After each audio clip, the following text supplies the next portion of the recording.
किसके बारे में? बोन। लास्ट टॉपिक क्या हुआ था?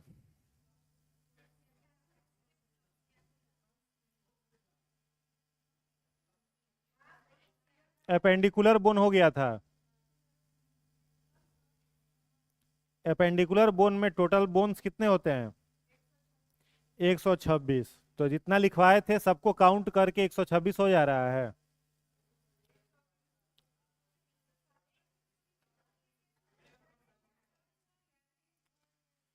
60 और 60 हो गया किसमें? हाथ और पैर में।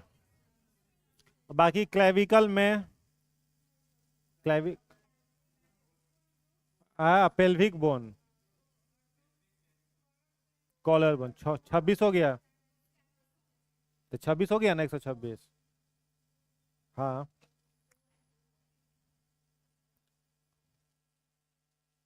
अब और कितना बोन के बारे में पढ़ना है? 80 बोन टोटल, और 80 बोन बाकी है ना।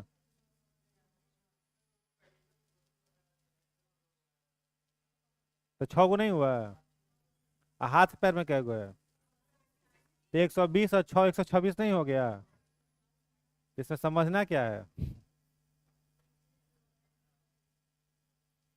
चलिए, हेड एपेंडिकुलर हो गया, उसके बाद लिखिएगा एक्सियल।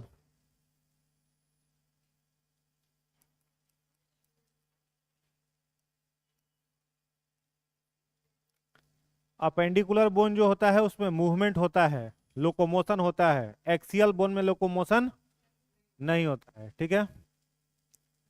एक्सियल बोन में लोकोमोशन नहीं होता है।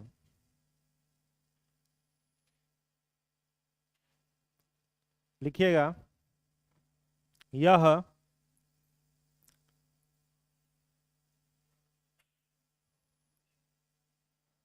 यह शरीर के, एक्सियल बोन में लिखिएगा, यह शरीर के बीचों बीच, यह शरीर के बीचों बीच पाई जाती है, शरीर के बीचों बीच पाई जाती है, एवं शरीर के कोमल अंगों की रक्षा, शरीर के कोमल अंगों की रक्षा करती है।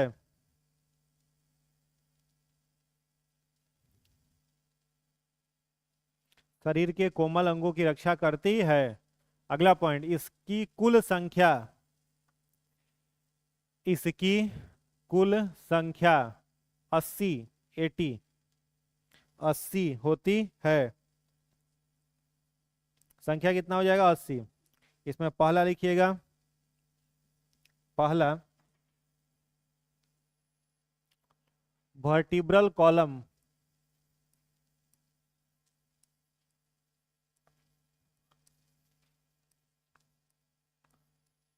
हिंदी में इसको कहते हैं मेरुदंड या कशेरुक, कशे कशेरुकी, वर्टिब्रल कॉलम, मेरुदंड या कशेरुकी। इसमें लिखिएगा, यह गर्दन से लेकर,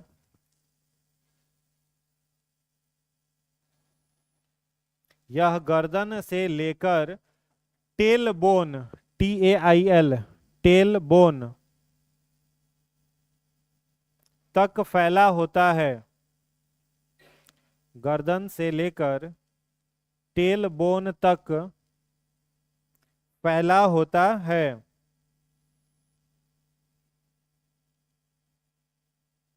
अगला पॉइंट, इसकी कुल संख्या 26, इसकी कुल संख्या 26 होती है। अगला पॉइंट, प्रत्येक कशेरुक के मध्य भाग को, वर्टिब्रल कॉलम, प्रत्येक कशेरुक के मध्य भाग को neural canal, NEURAL, neural canal कहते हैं, न्यूरल कैनाल कहते हैं, जिससे होकर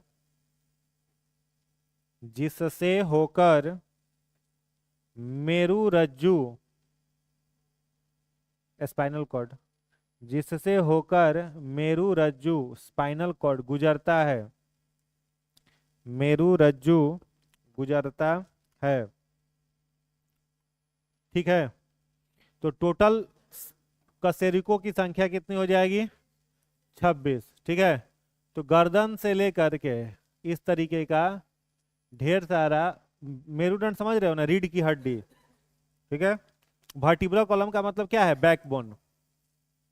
वर्टिब्रल कॉलम का मीनिंग क्या है? बैकबोन। तो बैकबोन शुरू कहाँ से हो गया? गर्दन से। तो गर्दन से शुरू हो गया, उसके बाद लास्ट आकर के कहाँ पर खत्म होता है? Tail bone. ठीक है, लास्ट जो होता है वहां की हड्डी जो होती है कुछ इस तरीके की दिखाई देती है, टेल बोन। कमर की सबसे निचली हड्डी को क्या कहते हैं? टेल बोन, या फिर इसको कॉकिक्स बोन कहा जाता है। क्या कहा जाता है? कॉकिक्स या फिर टेल बोन। ये कमर की क्या होती है? सबसे निचली हड्डी। समझ में आया? इन सबकी कुल संख्या काउंट करा जाएगा तो कितना हो जाएगा? 26। तो सबको एक साथ कहा जाता है वर्टिब्रल कॉलम। क्या कहा जाता है? Vertebral column. और एक एक हड्डी जो है ना, इस एक एक हड्डी को कहा जाता है वर्टिब्रियाई। क्या कहते हैं? वर्टिब्रियाई। हर एक हड्डी को क्या कहते हैं? वर्टिब्रियाई। और पूरा इसके समूह को क्या कहेंगे? Vertebral column. अब इसके बीच में आप देख रहे हो गैप है ना जी, गैप। अगर एक साथ एक ही हड्डी सब जुड़ा हुआ रहता तो हम लोग बेंड हो ही नहीं पाते, मुड़ पाते हैं? नहीं मुड़ पाते, तो सब अलग अलग हड्डी है। अब इन्हीं हड्डियों के बीच से होकर के कौन गुजरता है? Spinal cord. स्पाइनल कॉर्ड कई बार पूछा जाता है क्या है, तो हम लोग कहते हैं बैकबोन को ही स्पाइनल कॉर्ड बता देते हैं। तो बैकबोन स्पाइनल कॉर्ड नहीं होता है, बैकबोन से हो करके गुजरता है कौन? Spinal cord. ठीक है, अब दोनों हड्डियों के बीच में जो गैप है, इस गैप को क्या कहा जाता है? Neural canal. इसको क्या कहा जाता है? Neural canal. और इसी न्यूरल कैनाल का जो गैप है उससे होकर के स्पाइनल कॉर्ड गुजरता है। स्पाइनल कॉर्ड नर्व्स है, जैसे शरीर में आर्टरी वेन है ना, उसी तरीके का नर्व्स होता है, तंत्रिकाएं होती हैं स्पाइनल कॉर्ड। ठीक है, समझ में आ गया? तो टोटल संख्या कितना हो जाएगा वर्टिब्रल कॉलम का? 26। चलिए दूसरा लिखिएगा, बी में रिब्स। पहला था वर्टिब्रल कॉलम, दूसरा लिखिएगा रिब्स, पसली। रिब्स, पसली लिखिएगा। इसकी कुल संख्या 12 जोड़ी अर्थात 24 होती है।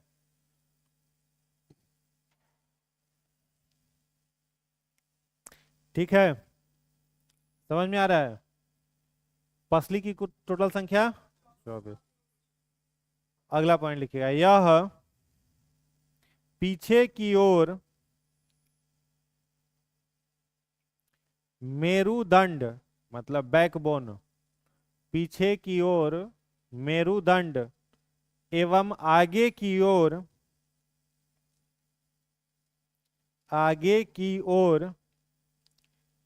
एस्टर्नम, आगे की ओर एस्टर्नम,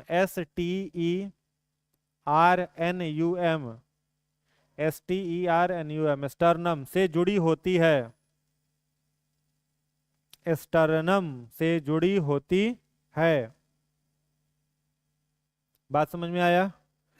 नहीं आया? नहीं आया जी। रिब्स की टोटल संख्या कितना हो जाएगा? 24।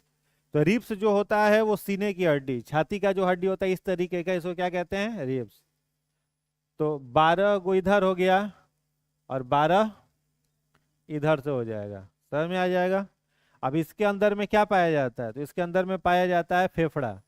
इसके अंदर में कौन बंद है? फेफड़ा बंद है, समझ में आया?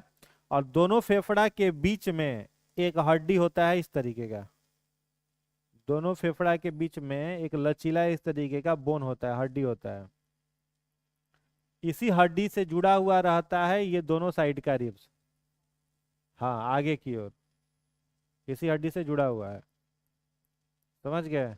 इस हड्डी को क्या बोला जाता है? स्टर्नम। क्या कहा जाएगा? स्टर्नम। तो जो 24 पसलियां हैं वो आगे की ओर किससे जुड़ी हुई है? स्टर्नम से। और पीछे की ओर किसके साथ जुड़ी हुई है? बैकबोन से। समझ में आया? पीछे से बैकबोन से और आगे से स्टर्नम से जुड़ी हुई है। कोई दिक्कत? तो टोटल पसलियों की संख्या 24।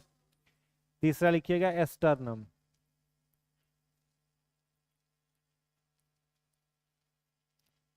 स्टर्नम हिंदी में भी स्टर्नम ही कहा जाता है।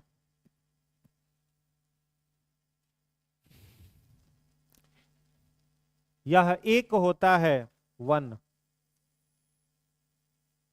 यह एक होता है। स्टर्नम कितना हो जाएगा? केवल एक। यह पसलियों को जोड़ता है। यह पसलियों को आपस में जोड़ता है।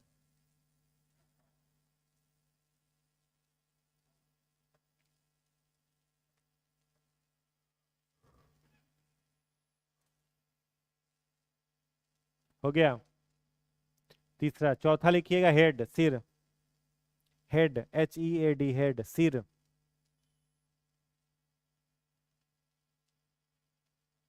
इसमें कुल हड्डियां 29 होती हैं।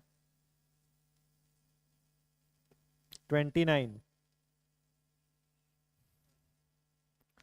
कुल हड्डियां 29, 29।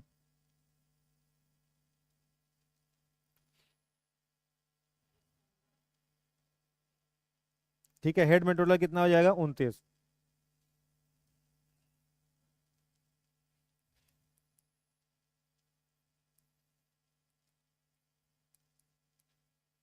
स्कल, हाइड और ईयर। स्कल मतलब खोपड़ी। तो ये टोटल मिलाकर के क्या बन गया? हेड। और इसमें जितना बोन है सब मिला करके हो गया 29। स्कल में 22, इसमें 22 हड्डी है। हाइड में एक हड्डी है, तो 22 एक 23 हो गया। और कान में 6 हड्डी है, 6 बोन।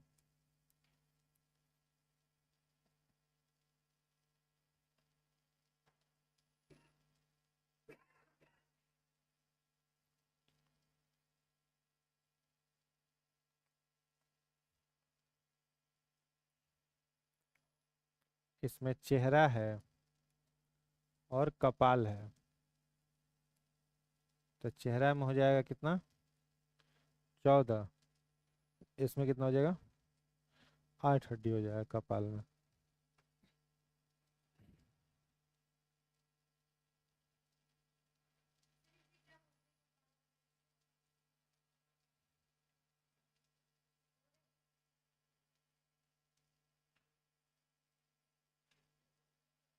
Four head.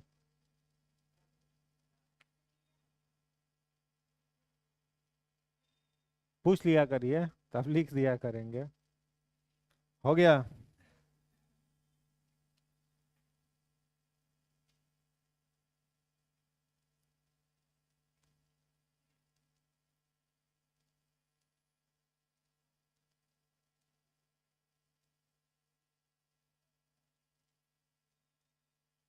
हो गया। टोटल कितना बोन हो गया इसमें? 60 हो गया। 60 ही ना हम लोग को और लिखना था।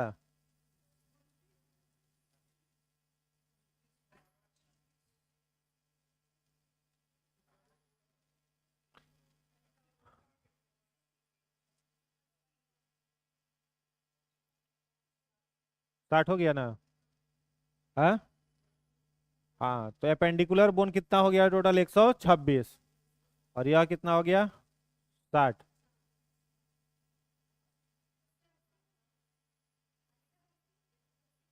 तो टोटल बोन कितना लिखा दिए हैं? एपेंडिकुलर और एक्सियल मिला के काउंट करो।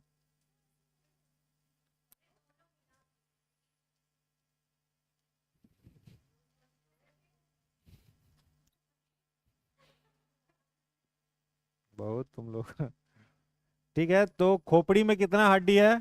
22। हाइट समझ रहे हो ना? ये वाला इसको हाइट कहते हैं। ये जो हड्डी है, थोड़ी की हड्डी, यहाँ से लेके यहाँ तक, इसको क्या बोला जाता है? हाइट। और बाकी कपाल में, फोरहेड में टोटल कितना हो जाएगा? 8। ठीक है।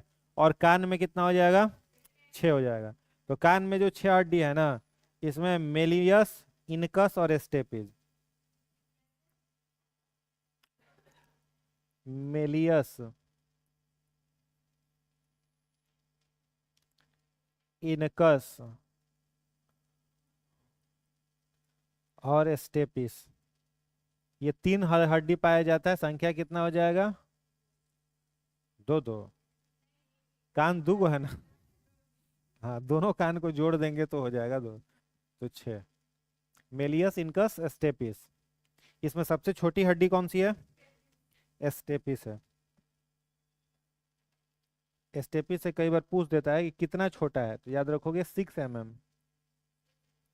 हाँ,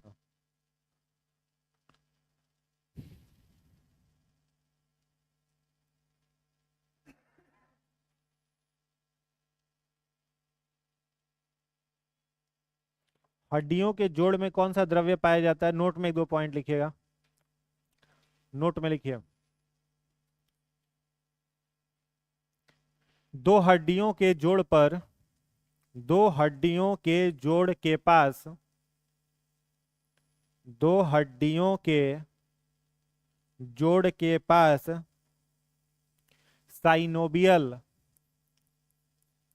साइनोबियल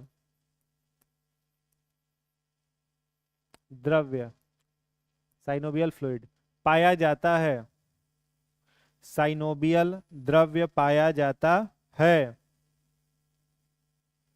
जो मुड़ने में मदद करता है, जो मुड़ने में मदद करता है। इसकी कमी से, इसकी कमी से गठिया, गठिया अंग्रेजी में अर्थराइटिस कहते हैं, गठिया रोग होता है। इसकी कमी से गठिया रोग होता है। बात आया समझ में। तो 2 हड्डी जहां से मुड़ रहा है उसके ज्वाइंट पर कौन सा द्रव्य हो जाएगा, साइनोबियल फ्लूइड। और यही साइनोबियल फ्लूइड जब सूख जाता है तो हड्डी मुड़ेगा तो क्या होगा, टकराएगा। साइनोबियल फ्लूइड अगर मान लो घुटना का खत्म हो गया, हड्डी के ज्वाइंट का, तो ऐसे हड्डी मोड़ेंगे तो दोनों क्या होगा, रगड़ खाएगा, टकराएगा। तो टकराएगा तो दर्द होगा, उसी दर्द को क्या बोला जाता है, गठिया या अर्थराइटिस। हाँ, ग्रीस है, फ्लूइड है। समझ गए, नाम याद हो जाएगा, साइनोबियल फ्लूइड। चलिए नोट का ही दूसरा पॉइंट लिखिएगा, नोट का सेकंड पॉइंट। अस्थि कोशिका 3 प्रकार की होती है। अस्थि कोशिका यानी बोन सेल, अस्थि कोशिका 3 प्रकार की होती है।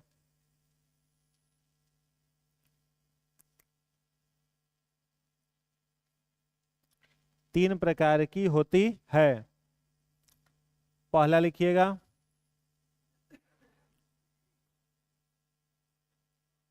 ऑस्टियो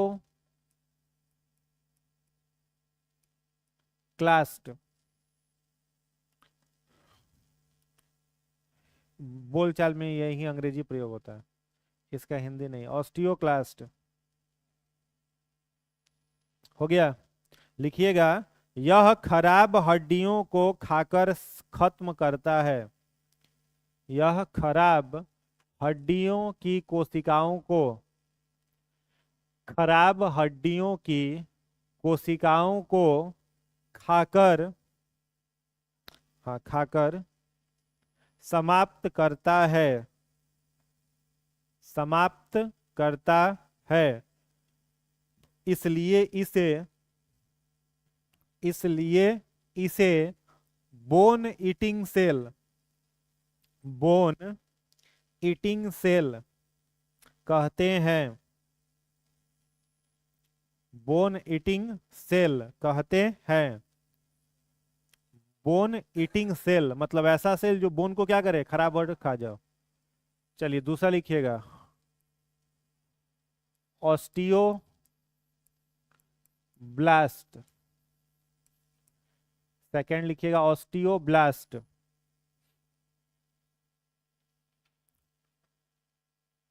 लिखिएगा, यह हड्डियों का निर्माण करता है। यह हड्डियों का निर्माण करता है, हड्डियों का निर्माण करता है, इसलिए इसे बोन फॉर्मिंग सेल, हड्डियों का निर्माण करता है, इसलिए इसे bone, BON bone forming, FORMING forming cell, bone forming cell कहते हैं। ठीक है। थर्ड लिखिएगा osteocytes,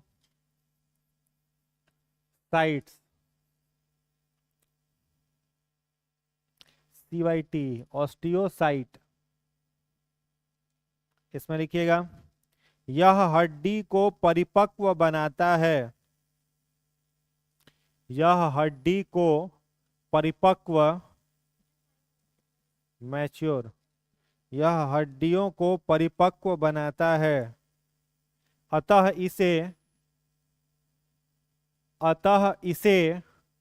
mature cell, mature cell, MATURE, mature cell कहते हैं। हो गया है? तीनों याद हो गया। ऑस्टियोक्लास्ट को क्या कहेंगे? Bone eating cell. ठीक है। ऑस्टियोब्लास्ट को क्या कहेंगे? Bone forming cell. और ऑस्टियोसाइट को क्या कहेंगे? बोन मैच्योर सेल कहेंगे, बोन मैच्योर सेल या मैच्योर सेल कहेंगे। ठीक है। अब इसी में वो टर्म आता है बोन मैरो। तो बोन मैरो किसको कहा जाता है मालूम है? एक टर्म आता है बोन मैरो, हिंदी में इसको कहा जाता है अस्थि मज्जा। तो अस्थि मज्जा किसको कहा जाता है बताओ?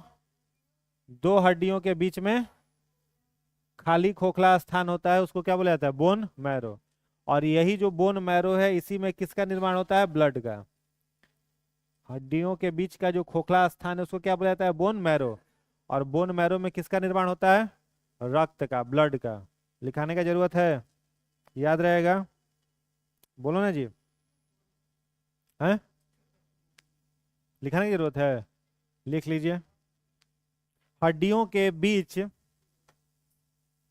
हड्डियों के बीच जाली नुमा आकृति, नेट लाइक स्ट्रक्चर, जाली नुमा, नेट लाइक, जाली नुमा आकृति, अस्थि मज्जा, बोन मैरो, अस्थि मज्जा कहलाती है, कहलाती है। यहां RBC का निर्माण होता है, यहां RBC का निर्माण होता है, RBC का निर्माण होता है। हो गया? कोई दिक्कत नहीं? अब एक टर्म आता है ज्वाइंट। क्या आता है? ज्वाइंट। ज्वाइंट को हिंदी में क्या कहेंगे? संधि। तो संधि किसको कहा जाता है? जहां पर दो हड्डी आपस में मिलता है, जुड़ता है, और उस स्थान से दोनों हड्डियां घूम सकती हैं, मूव कर सकती हैं, मुड़ सकती हैं, उस स्थान को क्या कहेंगे? संधि। संधि कितने तरह का हो जाएगा? 3 तरह का।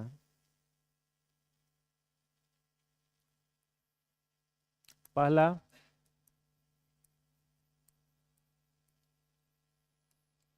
इमोरेबल,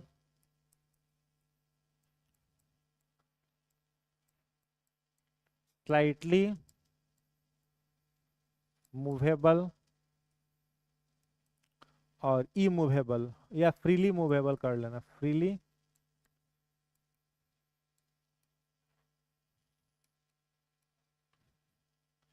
हो गया? यहाँ मूवेबल होगा, उल्टा हो गया।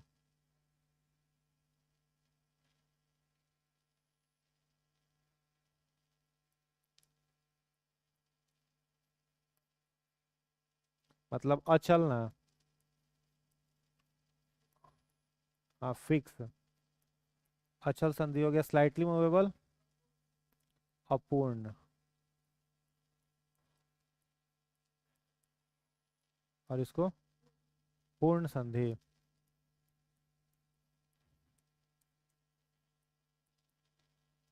पूर्ण संधि।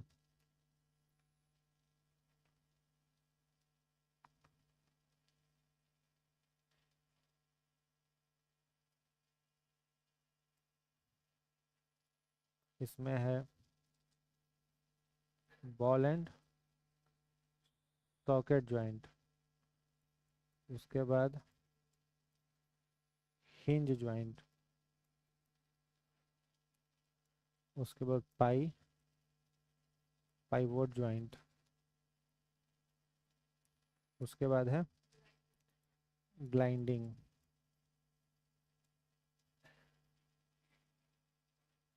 एक और है ना सैडल ज्वाइंट।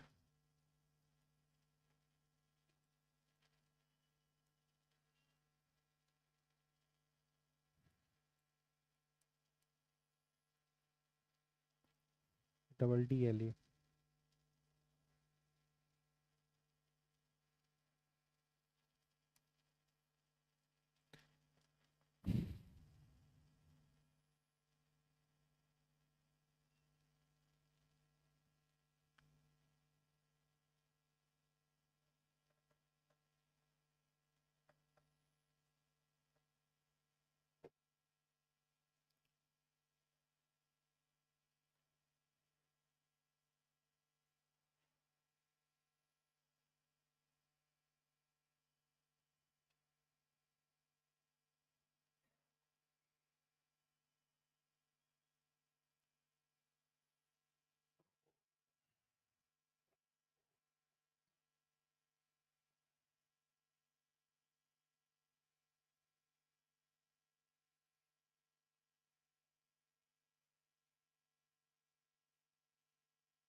हो गया।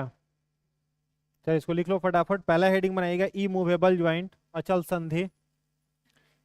ई मूवेबल ज्वाइंट, पहला हेडिंग बना लीजिए ई मूवेबल ज्वाइंट, अचल संधि।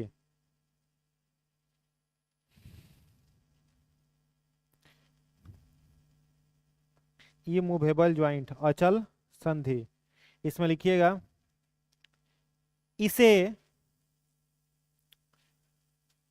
फिक्स या रेसेदार संधि, फिक्स्ड या रेसेदार, फिक्स उसी को हिंदी में रेसेदार कहते हैं। फिक्स्ड या रेसेदार मतलब देखने में फाइबरस होता है, फाइबर जैसा। रेसेदार संधि कहते हैं। यह खोपड़ी तथा दांत में पाया जाता है। यह इस खोपड़ी तथा दांत में पाया जाता है।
चलिए हो गया।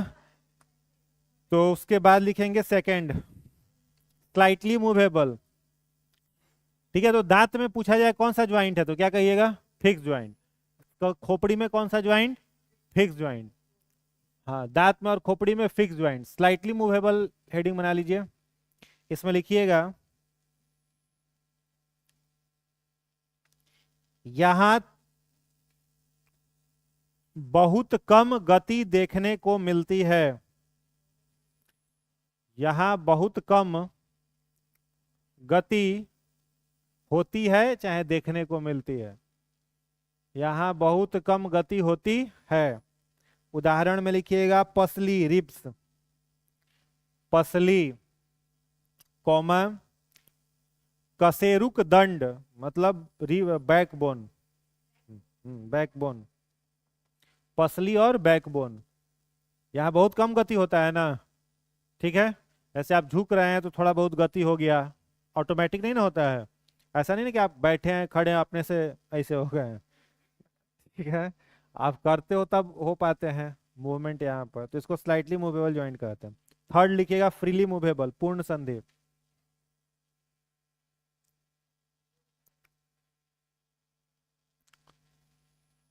पूर्ण संधि, इसमें लिखिएगा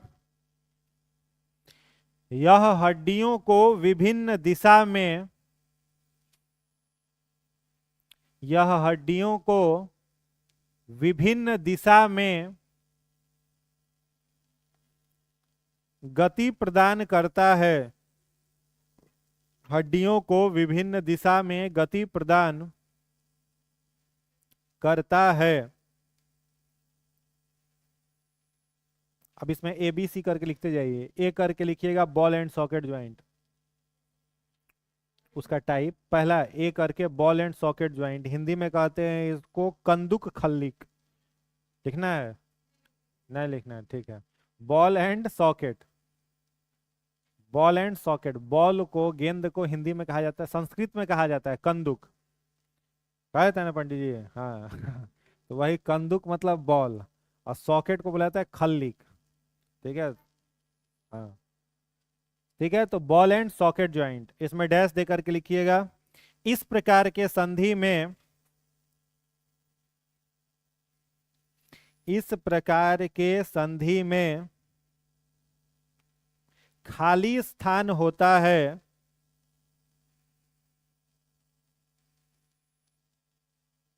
तथा इसका ऊपरी भाग गोल होता है, तथा इसका ऊपरी भाग गोल होता है। यह सभी दिशाओं में गोल होता है, यह सभी दिशाओं में घूम सकता है।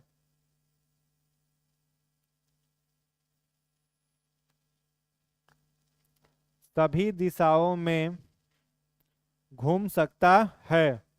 ठीक है, सारे दिशाओं में घूम सकता है, मतलब यहाँ का जो ज्वाइंट है ये हाथ का, ये चारों तरफ ऐसे गोल गोल घूम जा रहा है चारों दिशाओं में। तो कौन सा ज्वाइंट है यहाँ पर? Ball and socket joint. यहाँ पर फीमर का जो ज्वाइंट है, ठीक है, ग्राइडल हिंज के पास फीमर का जो ज्वाइंट है, यहाँ से भी आप पैर को चाहेंगे तो चारों तरफ क्या कर सकते हैं? घुमा सकते हैं। यहाँ से नहीं घुमा सकते हैं, घुटना से नहीं घूमेगा कभी भी पैर चारों दिशाओं में। कहाँ से घूमेगा? कहाँ से घूमेगा? हाँ, फीमर के पास से मूवमेंट होगा। घुटना का जो ज्वाइंट है वो अलग ज्वाइंट है, वो भी लिखाएंगे, वो सिर्फ खुट्टी ज्वाइंट इसको बोला जाता है, वो सिर्फ एक डायरेक्शन में घूमेगा, बैक एंड, आगे नहीं घूमेगा। आगे कैसे घूमेगा? यहां से आगे थोड़े हो जाएगा। ठीक है, हमेशा क्या, टू और फ्रो मोशन, बैक, और जहां से वो मुड़ा था उतने ही जगह तक जा पाएगा। तो वो फ्लेक्सिबल, हड्डी को फ्लेक्सिबल कर रहा है, ज्वाइंट को नहीं करेगा। अब कोई ऐसा नहीं होगा जो यहां से इसको मोड़ के इधर सटा ले। समझ में आ रहा है? ऐसा होगा क्या इसको? अब जैसे यहाँ को हम क्या करें, कोई भी अगर एक्सरसाइज योगा कर रहा है तो ये इसको इधर सटा लिए तो सही समझ में आ रहा है। इधर से घुमा करके इधर थोड़े सटा लेगा, ई ज्वाइंट उल्टा घूमेगा। नहीं समझ रहे हैं क्या बोले हम?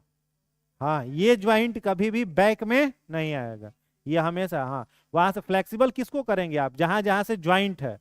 अब जैसे इसको, बैकबोन का जो ज्वाइंट है इसको आप नाक को अपने घुटने में सटा सकते हैं, अगर आपका बोन फ्लेक्सिबल हो तो क्यों मुड़ सकता है। हाँ, कलाई का ज्वाइंट हो जाएगा। समझ गए? ठीक है, इसको क्या कहेंगे? बॉल एंड सॉकेट ज्वाइंट, चारों दिशाओं में जो घूम सके। सेकेंड लिखिएगा हिंज ज्वाइंट, इसको कब्जा संधि कहते हैं, हिंज ज्वाइंट। हम्म, लिखिएगा यह सिर्फ एक और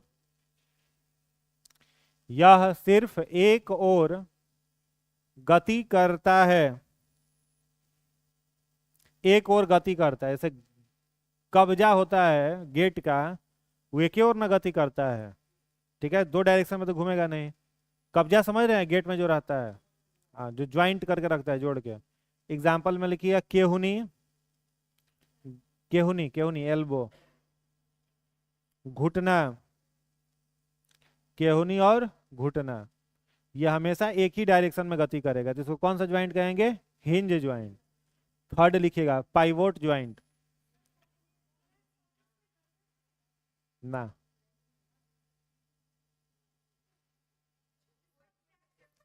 प्रैक्टिस रहता है, वो 360 घुमा लेता है, तो फिर पूरा घूम, उससे क्या, तो पूरा घूमेगा तब ना।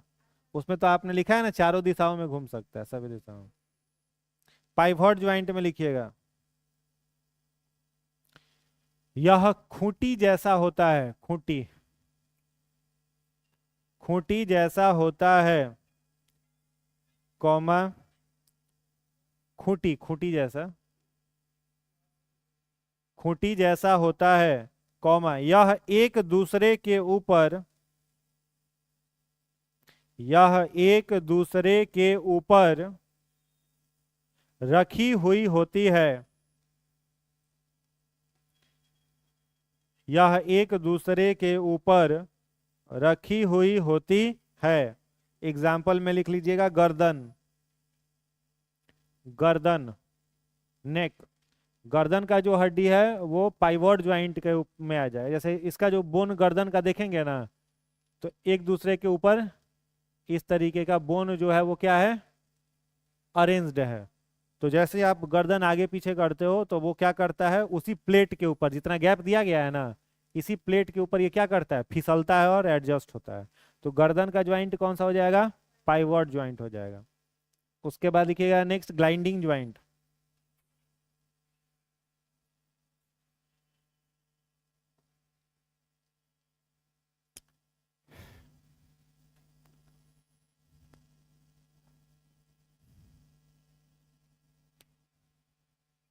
लिखिएगा यह एक दूसरे पर फिसलती है, यह एक दूसरे पर फिसलती है एवं थोड़ा गति करती है, थोड़ा गति करती है। एग्जाम्पल में लिखिएगा कार्पल, कार्पल, CARPUS, कार्पस या कार्पल लिख सकते हैं। हाँ, कॉमा टार्सल, टार्सल। कार्पल किसको कहते हैं? रिस्ट को, कलाई को क्या कहते हैं? कार्पल। तो इसका जो मूवमेंट है थोड़ा गति कर रहा है, तो किसके कारण कर रहा है? Gliding joint. टार्सल, नी हो गया, टार्जन नहीं, टार्सल। लास्ट लिखिए सैडल ज्वाइंट, सैडल ज्वाइंट।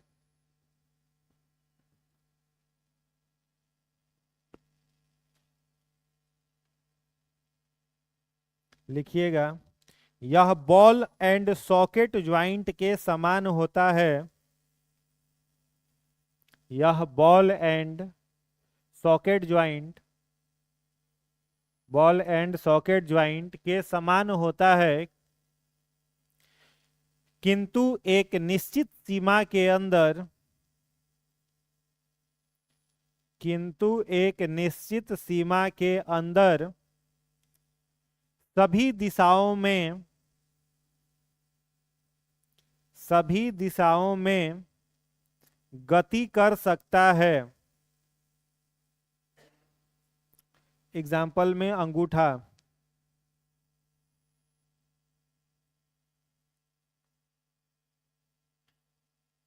अंगूठा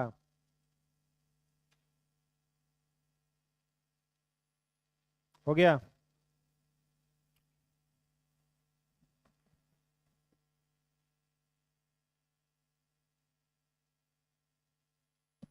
खत्म हो गया, बोन खत्म, कार्टिलेज भी खत्म।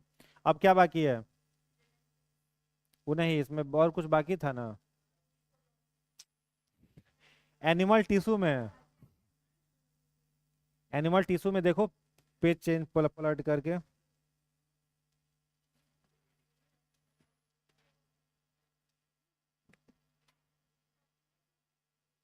खत्म हो गया क्या? ठीक है, मस्कुलर टिश्यू बस मांसपेशियों को कहते हैं, जैसे कार्डियक टिश्यू हो गया, मस्कुलर टिश्यू का एग्जाम्पल है। हाँ?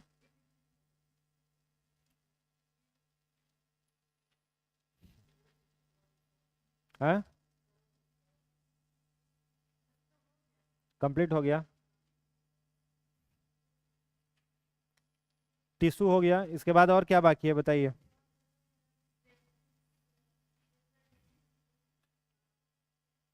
जेनेटिक्स।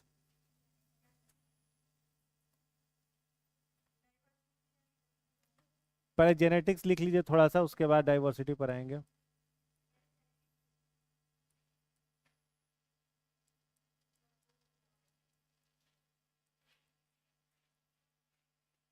जेनेटिक्स, अनुवांशिकी। ठीक है, इसमें लिखिएगा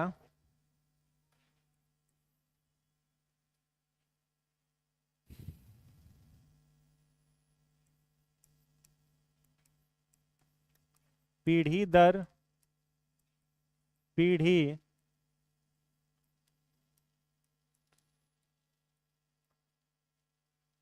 चली आ रही गुण अथवा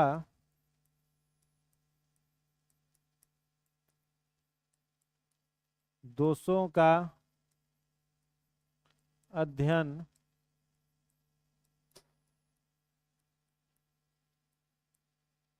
अनुवांशिकी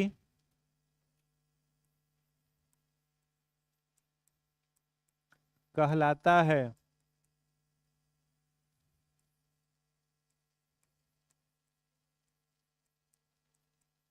अगला पॉइंट, अनुवांशिक लक्षणों का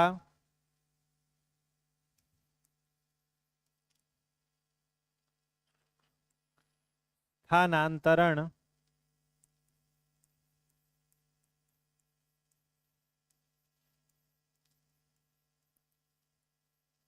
क्रोमोसोम्स द्वारा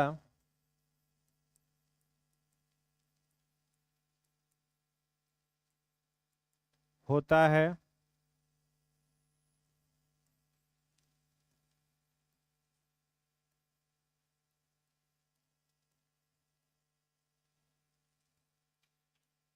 ग्रेगर जॉन मेंडल को फादर ऑफ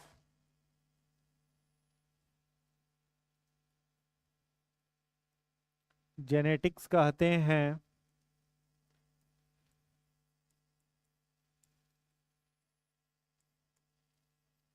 तथा जेनेटिक्स शब्द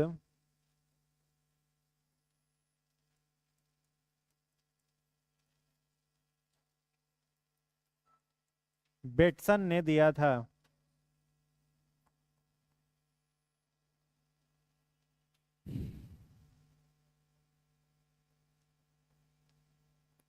जेनेटिक्स का अध्ययन ग्रेगर जॉन मेंडल ने साधारण मटर,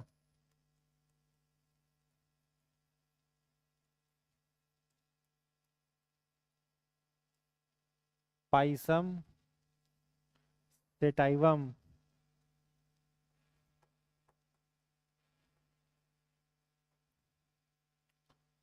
पर किया था।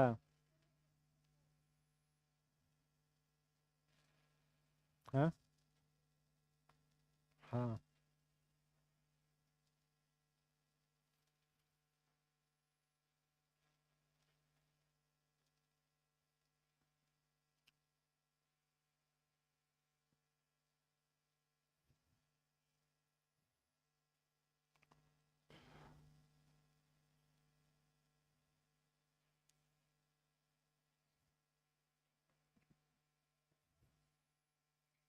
लिख लिए हैं? याद हो गया? ठीक है। पहला पॉइंट क्या लिखा हुआ है? जेनेटिक्स इसको कहा जाता है पीढ़ी दर पीढ़ी चली आ रही गुण अथवा दोष, मेरिट और डीमेरिट, जो कि एक जनरेशन से दूसरे जनरेशन में स्थानांतरित होता है। इसका अध्ययन क्या कहलाएगा? जेनेटिक्स। अनुवांशिक गुणों का स्थानांतरण कौन करता है? क्रोमोजोम। क्रोमोजोम कहाँ पर होता है? कहाँ पर होता है? न्यूक्लियस, गुणसूत्र को क्रोमोजोम कहते हैं। कहाँ पर होता है? न्यूक्लियस में। न्यूक्लियस में तीन चीज होता है, डीएनए, आरएनए और क्रोमोजोम। ठीक है, डीएनए, आरएनए और क्रोमोजोम। क्रोमोजोम का ऊपरी हिस्सा जो होता है उसको क्या कहते हैं? क्रोमोजोम का दो हिस्सा लिखवाए थे। ऊपरी हिस्सा क्या कहते हैं? सैटेलाइट। क्या कहा जाता है? सैटेलाइट कहा जाता है। सब भुला गए आप लोग एक के दिन में। मेमोरी रूम टेम्परेचर से भी डाउन है आप लोगों का। कल ही शायद लिखाए थे ना, परसों। ठीक है, तो इसका, इस पर क्या रहता है? क्रोमोजोम के ऊपर गुण रहता है। क्या रहता है? गुण। और गुण को एलील कहते हैं। क्या कहते हैं? एलील। और यही कैरेक्टर एक से दूसरी पीढ़ी में क्या हो जाता है? ट्रांसफर हो जाता है क्रोमोजोम के माध्यम से। क्लियर है? तो इसका अध्ययन सबसे पहले किसने किया था? Gregor John Mendel. Gregor John Mendel किस देश से थे? ऑस्ट्रिया। किस देश से थे? ऑस्ट्रिया। पादरी थे, पोप। क्या थे? पादरी। क्रिश्चियन थे।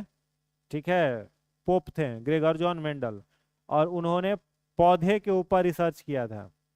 किस देश से थे? ऑस्ट्रेलिया। दोनों अलग अलग देश है क्या? क्या? एक यूरोप में है और एक ऑस्ट्रेलिया में है।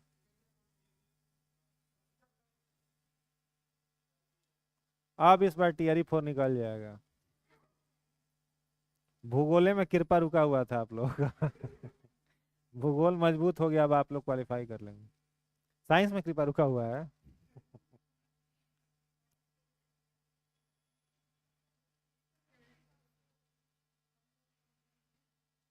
आप लोग का तो केमिस्ट्री शुरू किए ही थे बस।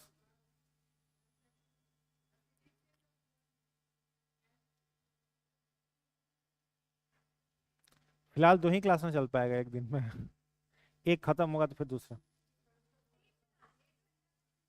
1 घंटा का कौन सा क्लास होता है? आप 8 9। हाँ।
इसके बाद नेक्स्ट क्या है?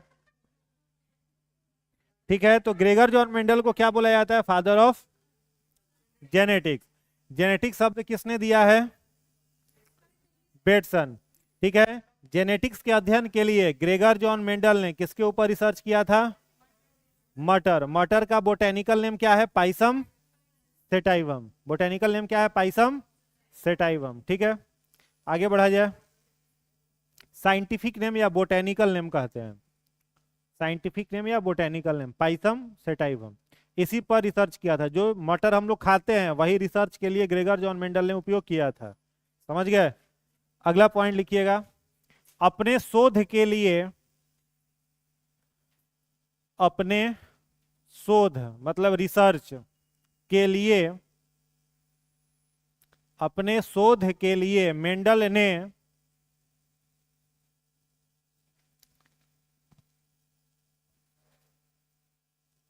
मटर के पौधे द्वारा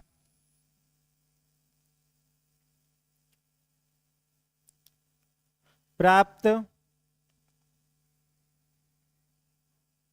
3 नियम दिए। हाँ, 3 नियम दिए जिन्हें आनुवांशिकता का नियम, जिन्हें आनुवांशिकता का नियम कहा जाता है। आनुवांशिकता का नियम कहा जाता है। पहला लिखिएगा, प्रभाविता का नियम।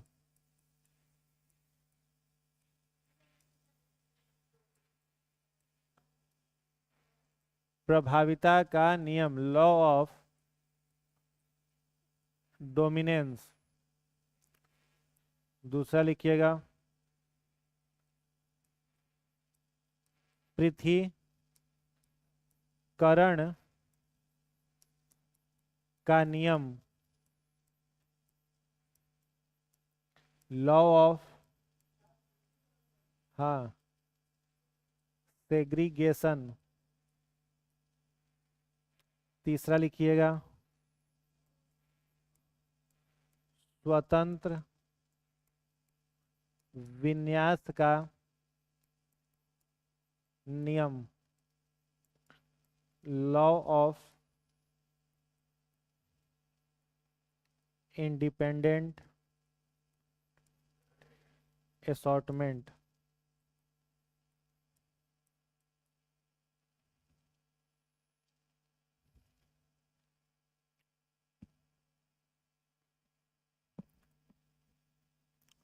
ठीक है, तो मेंडल ने किस पर रिसर्च किया? मटर के पौधे पर। बहुत दिन रिसर्च किए थे, 15 से 17 साल तक मेंडल का आनुवांशिकी पर रिसर्च चला था। समझ में आ रहा है? हाँ, हमेशा ठंडा गर्मी बरसात मटर के खेत में रहते थे। हाँ, खाना पीना सब कहाँ होता था उनका? मटर के खेत में। और बेचारे रिसर्च करते रहते थे उसी पर। और रिसर्च पूरा कर लिए, उसके बाद उनका रिसर्च चोरी हो गया। किसके द्वारा? Charles Darwin. उसको बोला जाता है फादर ऑफ इवोल्यूशन, क्रमिक विकास का जनक। बहुत विद्वान साइंटिस्ट था। उसका जीवनी आप लोग पढ़िएगा ना, डार्विन का, बहुत मोटिवेट करने वाला जीवनी है। हाँ? अरे चोरी करना जाके छीन थोड़े लिया, बताएंगे उसमें। हाँ, उनकी कई बातों को इसने अपने चीजों में कॉपी करने लगा था और अपने नाम पर उसको पब्लिश कराने लगा था। कॉपीराइट टाइप का मामला था। समझ में आया? तो डार्विन का जो जीवनी पढ़िएगा ना, बहुत शानदार जीवनी है, बहुत मोटिवेट करने वाला जीवनी। कभी वो व्यक्ति आराम नहीं करता था, रेस्ट करता है, पूरा जीवन भर काम करते रहा वो व्यक्ति। छोटे उम्र में ही अपना घर और छोड़ करके निकल करके पूरा नाव, उसके नाव का क्या नाम था उसका, इससे भी क्वेश्चन आता है कि डार्विन जिस नाव से निकले थे उस नाव का क्या नाम था। उस नाव से वो पूरा घूमे थे, पूरा देश में, जंगल में चले जाते। अभी हम दिमाग से स्किप हो रहा है, उसका नाम याद आता है तो बता देते हैं। तो उस नाव से घूमते थे और जहां पर भी, जिस टापू पर उतरते थे, कुछ दिन के लिए, 3 दिन के लिए, 4 दिन के लिए नाव मान लो उस टापू पर ठहरा, तो जंगल में चले गए और जंगल में जा करके वहां के प्रकृति पर के पूरा रिसर्च करते थे। जो भी चीजें मिलता था, प्लांट, कोई मान लो जानवर मिला, खरगोश उस जंगल में कैसा मिल रहा है, और हर टापू पर खरगोश के अंदर में क्या क्या जीन में बदलाव आ रहा है, वेराइटी कैसे बदलते जा रहा है। हाँ, एमएच, हाँ एमएच बीगल, हाँ बीगल उनके जहाज का नाम था। तो उसी बीगल के थ्रू वो घूमे थे और हर जगह के जंतु का और पौधों के ऊपर रिसर्च किए थे। और उनका जो रिसर्च कहा गया था उसका नाम था प्राकृतिक चयनवाद। सिद्धांत का क्या नाम था? प्राकृतिक चयनवाद, थ्योरी ऑफ नेचुरल सिलेक्शन। उसी selection, theory of natural selection से पता चलता है कि किस कारण से इवोल्यूशन धीरे धीरे जीवों में आया था, बदलाव का मेन कारण क्या था। अब जैसे शुरुआती दौर में हम लोग किस रूप में थे? रामापेंथिकस। मनुष्य का उत्पत्ति जब हुआ था तो कौन सा सबसे पहला वेराइटी आया था? रामापेंथिकस। हम लोगों का सबसे प्राचीन पूर्वज कौन था? रामापेंथिकस। रामापेंथिकस से फिर आगे बढ़ा जर्नी, प्री निएंडरथल, निएंडरथल, उसके बाद क्रोमैग्नन, क्रोमैग्नन से आगे बढ़ा तो होमोसेपियन। इस तरीके से ना बदलाव हुआ। तो शरीर कितना बदलते चला गया। शुरुआत में हम लोग आदि मानव कैसा होता था, आदि मानव से बदलते बदलते हम लोगों में कितना चेंज हुआ, ये सब स्टडी करना कितना चैलेंज का काम था। इसलिए पूरा जीवन उसने अपना रिसर्च पर दे दिया था डार्विन ने। मजा भी आता होगा, हर जगह हर टापू पर घूम रहे हैं। शानदार लाइफ था, बहुत शानदार। उनका नोवेल पढ़ना, बहुत शानदार नोवेल है। तो प्रभाविता का नियम, लॉ ऑफ डोमिनेंस। पृथ्वीकरण का नियम, लॉ ऑफ सेग्रीगेशन। स्वतंत्र विन्यास का नियम, लॉ ऑफ इंडिपेंडेंट असॉर्टमेंट। 3 नियम दिया किसने? ग्रेगर जॉन मेंडल ने। और ये तीनों नियम को क्या बोला गया? अनुवांशिकता का नियम। अब किस तरीके से ये काम करता है हम लोग थोड़ा सा इसको समझ लेते हैं। उसने मटर के पौधे पर दिया था, हम लोग थोड़ा सा ह्यूमन पर समझने का प्रयास करते हैं। देखो, कोई भी कैरेक्टर ट्रांसफर होता है तो किससे होता है? क्रोमोजोम। एक और पॉइंट लिखिएगा इसी में आगे, अनुवांशिकता का नियम, अनुवांशिकता का नियम सिर्फ लैंगिक जनन करने वाले जीवों पर, सिर्फ लैंगिक जनन मतलब सेक्सुअल रिप्रोडक्शन, सेक्सुअल रिप्रोडक्शन सिर्फ लैंगिक जनन करने वाले जीवों पर लागू होता है। सिर्फ लैंगिक जनन करने वाले जीवों पर लागू होता है, ठीक है। जो भी जीव सेक्सुअली रिप्रोड्यूस करेगा उस पर लॉ ऑफ जेनेटिक्स लागू होगा, ठीक है। अलैंगिक जनन करने वाले जीवों पर लागू नहीं होगा। दोनों में अंतर पता है?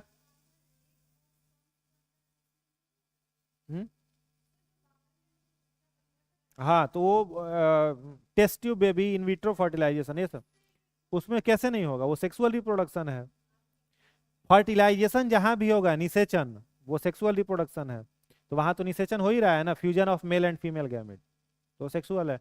ए सेक्सुअल रिप्रोडक्शन का मतलब होता है जहां पर मेल या फीमेल एक ही बॉडी से नया ऑर्गेनिज्म जन्म ले ले।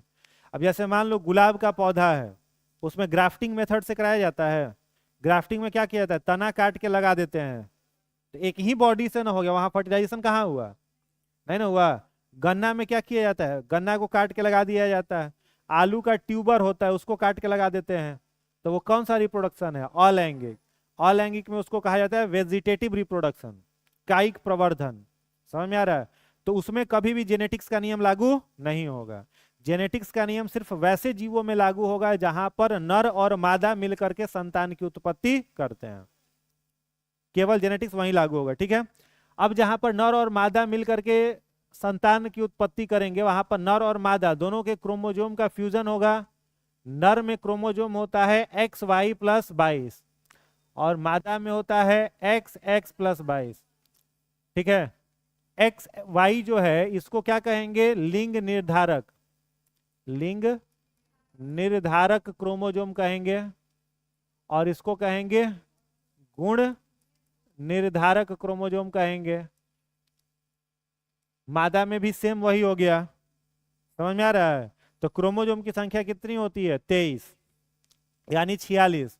अब यहां से मान लो X क्रोमोजोम गया, ठीक है, यहां से X क्रोमोजोम और यहां से X क्रोमोजोम, तो गर्ल चाइल्ड। यहां से Y क्रोमोजोम और X क्रोमोजोम, तो बॉय चाइल्ड। तो अगर पूछा जाए कि सेक्स डिटर्मिनेशन, लिंग का निर्धारण किस क्रोमोजोम के द्वारा होता है, तो क्या कहिएगा? मेल। किस क्रोमोजोम के द्वारा होता है? मेल क्रोमोजोम के द्वारा। अगला जनरेशन लड़का होगा या लड़की, इसका डिटर्मिनेशन किसका क्रोमोजोम करेगा? मेल का। क्योंकि मेल में हेट्रोलोगस क्रोमोजोम होता है। क्या होता है? हेट्रोलोगस। एक्स वाई को हेट्रोलोगस कहते हैं और इसको होमोलोगस क्रोमोजोम कहते हैं। समझ में आ रहा है? तो लिंग निर्धारण में किसका जिम्मेवारी है? मेल का है। यहां तक क्लियर हो गया? अब थोड़ा सा समझना। मान लो ये जो नर है इसके आंखों का रंग कैसा है? ब्लैक। और जो फीमेल है इसके आंखों का रंग है ब्राउन। समझ में आया? मेल के आंखों का रंग ब्लैक, फीमेल के आंखों का रंग ब्राउन। अब इन दोनों का जो संतान जन्म लिया, इन दोनों का जो संतान, इसको फ्रेश हम लोग समझते हैं। मेल में मान लो कैपिटल बी, फीमेल में स्मॉल बी। कैपिटल बी का मतलब ब्लैक, स्मॉल बी का मतलब ब्राउन। ये फीमेल में हो गया और ये मेल में हो गया। अब यहां से एक बी क्या जाएगा? कैपिटल, और एक बी स्मॉल। समझ में आ रहा है? तो यहां पर जो कैरेक्टर बच्चे में दिखाई देता है उसको डोमिनेंट कैरेक्टर कहते हैं, और जो दिखाई नहीं देता है उसको क्या कहते हैं? रिसेसिव। ऐसे नहीं समझ में आएगा, थोड़ा सा और हमको मेहनत करना होगा। देखो,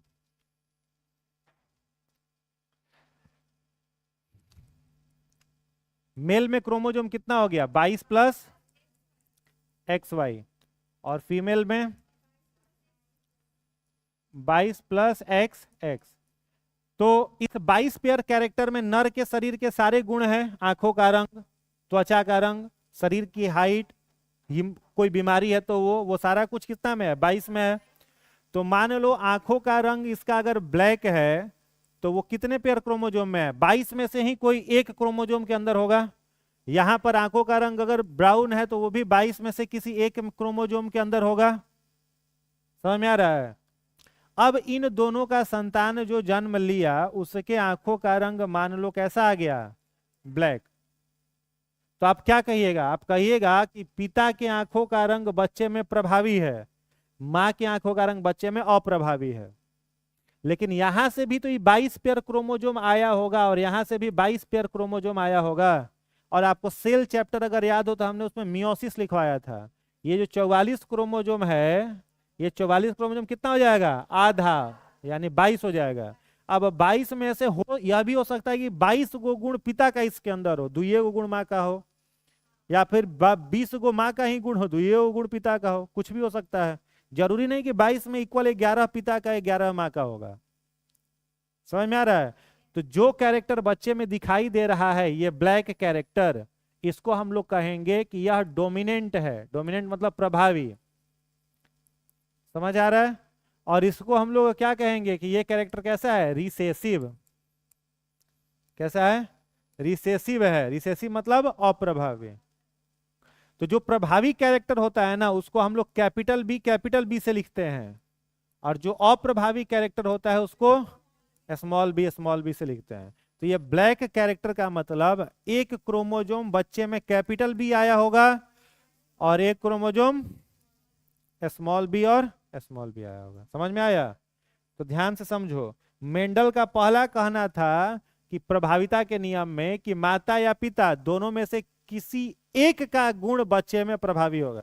अब ऐसा नहीं होगा कि आंख का गुण बच्चे में पिता का भी हो गया, एक आंख ब्राउन हो गया, एक आंख ब्लैक हो गया, ऐसा कभी नहीं होगा। दोनों में से किसी एक का ही गुण बच्चे में क्या होगा? प्रभावी होगा। यह मेंडल का पहला नियम है प्रभाविता का। दूसरा नियम है क्या? पृथकीकरण, सेग्रीगेशन। सेग्रीगेशन का मतलब होता है कि जो गुण अप्रभावी हो गया, ठीक है, जैसे यहां पर देखो ये गुण यहां पर क्या है? अप्रभावी है, रिसेसिव है ना जी, स्मॉल बी, लेकिन यहां पर उसका जीन बैठा हुआ है। अब मान लो ये मैच्योर हुआ, ये चाइल्ड मैच्योर हुआ और इसका जो पार्टनर है उसके भी आंखों का रंग कैसा है? ब्लैक। दोनों के आंखों का रंग ब्लैक है, लेकिन इन दोनों का जो संतान जन्म लिया उसके आंखों का रंग कैसा हो गया? ब्राउन। अब ना तो इसके पिता की आंखों का रंग ब्राउन है, नहीं माँ की आंखों का रंग ब्राउन है, इसका ब्राउन हो गया। क्या मतलब है? दादी की आंखों का कैरेक्टर इसमें क्या हो गया, प्रभावी हो गया। मतलब ये जीन यहाँ पर बैठा हुआ है तभी ना ये आकर के यहाँ प्रभावी हो गया। इसका मतलब क्या, पृथकीकरण होता है। जो अप्रभावी लक्षण है वो भी किसी न किसी पीढ़ी में जा करके प्रभावी हो सकते, जरूरी नहीं अगला में ही, 3 पीढ़ी बाद हो। समझ में आ रहा है। अब किसी संतान में मान लो कलर ब्लाइंडनेस पिता को था, उसकी 4 गो लड़की ही जन्म ले ली, तो चारों लड़की में कलर ब्लाइंडनेस का जीन रहेगा लेकिन चारों को प्रभावी। अब अगला जनरेशन में उस चारों लड़की का संतान 4 गो लड़के हुआ, तब में चला जाएगा। लेकिन 4 गो अगर लड़की ही फिर संतान जन्म ली तो कैरेक्टर चला गया लेकिन प्रभावी नहीं होगा। यानी कैरेक्टर एक पीढ़ी से दूसरी पीढ़ी में क्या होता है, सेग्रीगेट करता है, ट्रांसफर होता है। समझ में आया। और तीसरा नियम जो मेंडल का है उसको हम लोग कहते हैं लॉ ऑफ इंडिपेंडेंट असॉर्टमेंट। इसका मतलब क्या है, इसका मीनिंग है कि 2 अलग अलग प्रकार के क्रोमोजोम एक साथ रह सकते हैं। अब देखो यहाँ पर कैपिटल बी है और 2 अलग अलग कैरेक्टर एक साथ में है ना, लेकिन दोनों कभी भी इंटरलिंक्ड नहीं होंगे, आपस में मिल नहीं जाएंगे। मीनिंग समझ में आ रहा है क्या है? जैसे मान लो आपके पास रेड कलर है और इस रेड कलर में आपने ब्लू कलर मिला दिया, तो पता चला कि नया एगो रंग बन गया ब्लैक। अब ना तो रेड रहा नहीं ब्लू रहा। समझ में आ रहा है क्या बोल रहे हैं। आपके पास व्हाइट कलर है, व्हाइट में आपने मिला दिया ग्रीन, तो पता चला कि नया कलर कोई बन गया, रेड वगैरह कुछ बन गया। तो कलर में कलर मिलने से नया कलर बन जाता है। लेकिन कभी भी 2 अलग अलग क्रोमोजोम आपस में रहेंगे तो तीसरा क्रोमोजोम नहीं बनेगा। पिता की आंखों का रंग ब्लैक है, माँ को की आंखों का रंग ब्राउन है, तो ऐसा नहीं होगा कि संतान की आंखों का रंग कोई दूसरा रंग का रेड हो जाए या येलो हो जाए। क्या रहेगा, या तो ब्लैक या फिर ब्राउन। दैट मीन्स क्या, क्रोमोजोम इंडिपेंडेंटली असॉर्ट। समझ में आ गया। अब आगे इसके आगे नेक्स्ट क्लास में लिखाएंगे। आज इतना ही।